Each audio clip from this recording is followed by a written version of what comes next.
Como saben, tenemos recién terminadita la pasada edición de la muestra de cine español inédito en Jaén, que ha sido pues todo un éxito, ¿no? Y tras muy poquitas semanas pues terminamos la temporada de encuentros con el cine español y lo hacemos con un broche de lujo, ¿no? Y que también nos va a dejar esas ganas para la temporada de otoño que a la vuelta del verano enseguida pondremos en marcha. Como saben, la película que vamos a ver hoy en Multicine, La Loma, en Madrid, 1987, que es el último trabajo de David Trueba y que cuenta como protagonistas con José Sacristán y con María Valverde. David Trueba ya ha participado en varias ocasiones en las acciones de cine que tiene la Diputación Provincial de Jaén. La primera fue con Soldados de Salamina en el año 2003.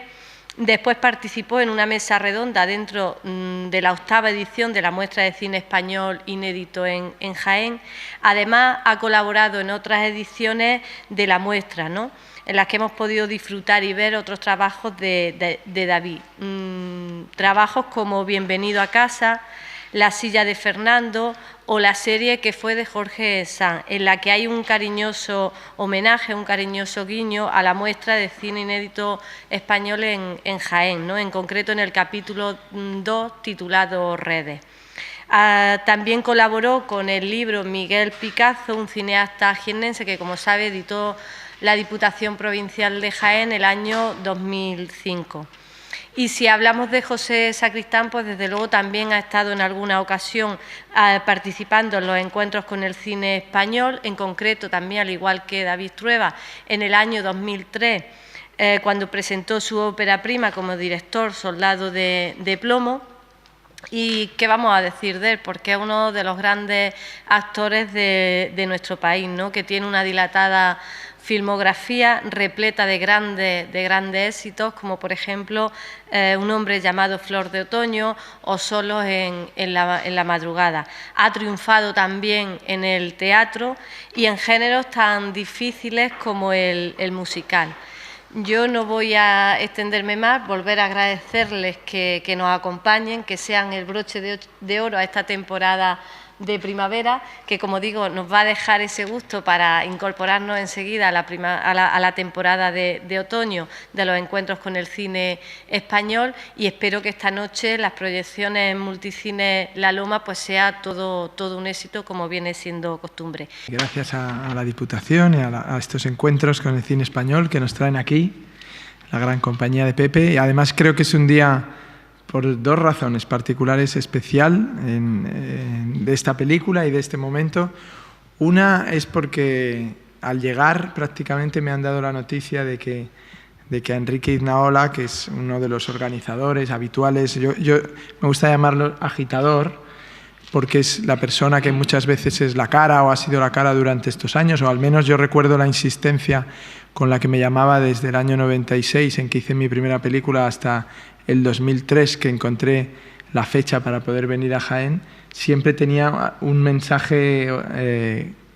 de Enrique Iznaola, un tal Enrique Iznaola para ir a Jaén, ¿no?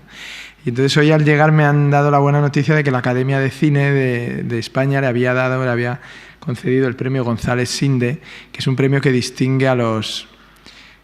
de alguna manera las labores que hacen instituciones y personas en reconocimiento del cine español en todo el mundo, y que ha premiado a festivales internacionales, ha premiado a personalidades de todo el mundo, y que creo que además muy justamente este año le ha caído a Iznaola, y creo que él estará de acuerdo conmigo en que es un premio también para la ciudad de Jaén, ¿no?, y para la relación que durante todos estos años Jaén, con todas las dificultades, ha tenido con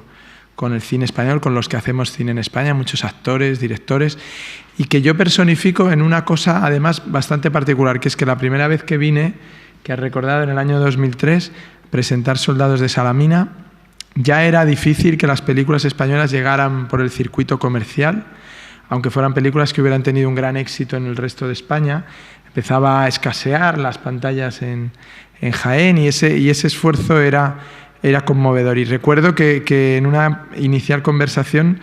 le dije yo, claro, es que de Jaén hay poca gente del cine, ¿no? Y seguramente eso también influye, ¿no? Entonces me dijo, bueno, hay un director. Y dije yo, ¿qué director es de Jaén? Me dijo, Miguel Picazo. Y yo dije, pero bueno, o sea, ahí tenemos un genio del cine español, ¿no? Y La tía Tula es probablemente una de las películas fundamentales a las que 2 o 3 años después se homenajeó ya no recuerdo si en La Semana o en Los Encuentros o como quiera que se llame, y se me pidió colaborar en el libro que editasteis vosotros, y que fue no ya un placer, sino un lujo poder estar en algo relacionado con Picazo, que es un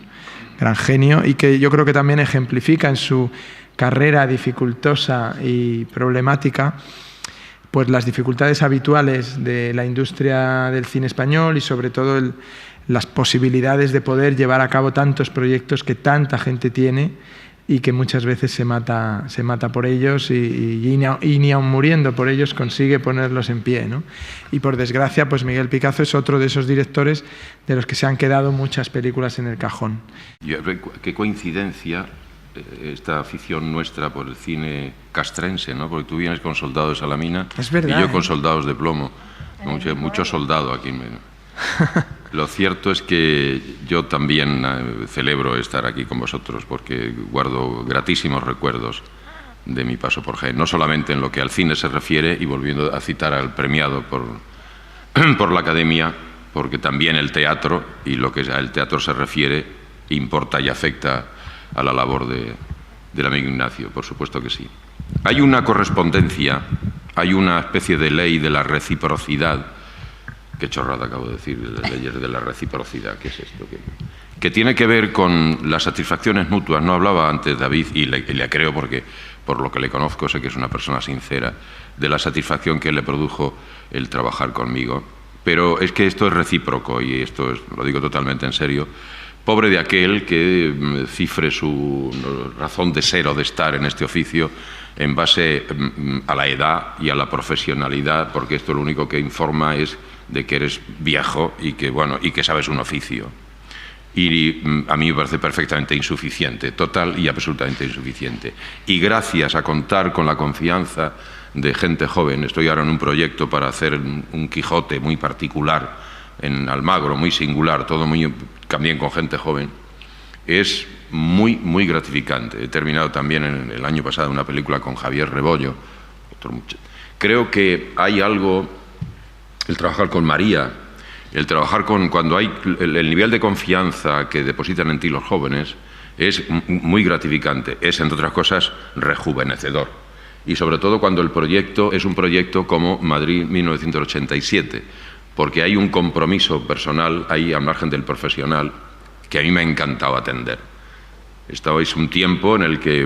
yo estaba aquel año estaba con Charo López en Argentina haciendo la jornada particular, se estrenaba El viaje a ninguna parte, se estrenaba mi segunda película de director, Cara de Acelga, volví a Madrid en julio-agosto, empezamos a preparar Gatos en el tejado, estaba Pilar Miró en la dirección general de radio y televisión, o sea, pasaron una serie de cosas y todo eso, cuando David me hace la propuesta, en pelota picada y entre 4 paredes, 2 personajes cuentan de aquel tiempo mucho más de lo que se ha contado y con una mirada que yo particularmente suscribo porque soy parte de ese monstruo de Frankenstein que David ha compuesto con este personaje, con este periodista, donde pueden reconocerse unos cuantos de los próceres de aquel tiempo, del columnismo de aquel tiempo, incluido partes o aspectos que se refieren o tendrían que ver con mi maestro y amigo Fernando Fernán Gómez. Era una historia que estaba siempre en mi cabeza, ¿no? Había sido yo he sido siempre un periodista vocacional, ¿no? Y había formado parte de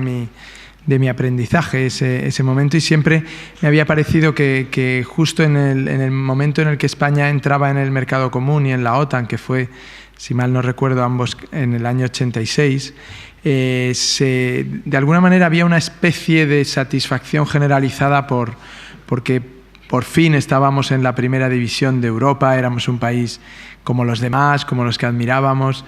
y sin embargo como joven que en ese momento tenías el grado de impertinencia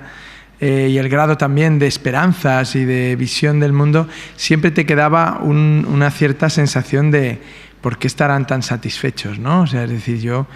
lo poco que conocía o veía o intuía de otros países me parecía que había un armazón en todos los sentidos, ¿no? Y más allá, por supuesto, imagínate en las industrias culturales y en las instituciones, etcétera, me parecía que faltaba mucho por hacer, que no entendía muy bien tanta satisfacción cuando me parecía que el trabajo estaba no por iniciarse, sino que se había subido el primer peldaño importante, que era la salida de la dictadura, la llegada de la democracia, que era fundamental, pero que faltaba. Eso no significaba que estuviera todo hecho, ¿no? Había que recorrer el camino a la inversa, es decir, volver a crear todo desde cero, todo lo que se había creado bajo la dictadura, había que transformarlo en algo democrático, en algo abierto, libre, ¿no? Y ahí es donde encontraba, o por lo menos empezaba a tener esas dificultades. Sin embargo, me daba cuenta de que lo que había era una enorme satisfacción, que muchas veces se declaraba con una cierta prepotencia incluso, y en algunas situaciones veía a gente llena de talento, pero defendiendo un poco su status quo, ¿no? Por encima incluso de convivir o de crear un país mejor, ¿no? Y eso es algo que siempre me había fascinado, que estaba dentro de mí, que de pronto alguien me contó esta anécdota real que había sucedido en esos años entre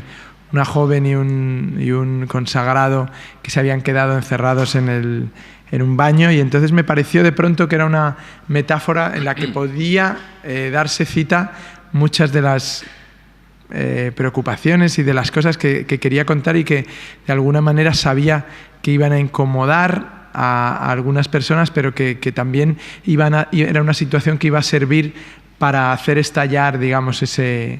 esa película que quería hacer, o que estaba ahí dentro de ti, y con muchas cosas de tu pasado, de tu presente, de tu futuro, y que es importante hacerlas. Yo cada vez pienso más que estamos en estas profesiones para contar cosas que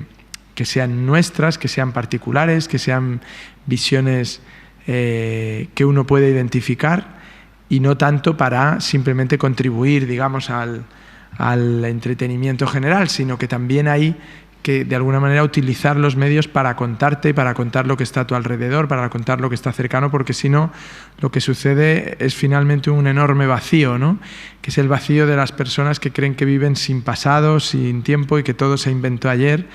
y que todo pasa en Wisconsin, ¿no? Y en la realidad es que casi todo pasa en tu acera y en tu edificio, y que las cosas más fundamentales de tu vida van a pasar dentro de ti, y no pueden ser imitativa